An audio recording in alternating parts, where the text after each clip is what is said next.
Predseda Národnej koalície Rudolf Huliak sa stal dnes oficiálne ministrom športu a cestovného ruchu, po tom, čo prezident Slovenskej republiky Peter Pellegrini odvolal na návrh predsedu vlády Roberta Fica Dušana Keketiho z tohto postu.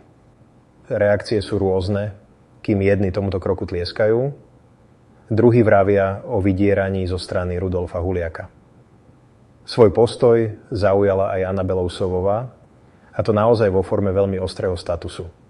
Doslova napísala: Huliak sa zaradil medzi ministrov odborníkov, takých zvučných mien, ako napríklad Matovič, Gröling či Heger, tiež riadili rezorty, o ktorých absolútne nič nevedeli. Ale tu už o odbornosť ani nejde. Ide o moc a korytá. O tom je súčasná slovenská politika.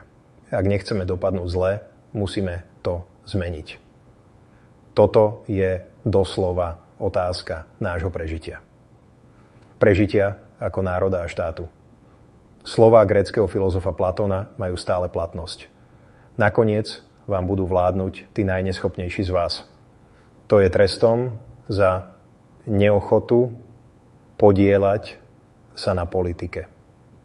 Vážení diváci, súhlasíte s postojom Anny Belousovovej, alebo máte na celú situáciu iný názor? Svoje postrehy nám môžete napísať do komentárov. Kliknite na odber V4 News a získajte informácie o aktuálnom politickom dianí z celej strednej Európy na jednom mieste.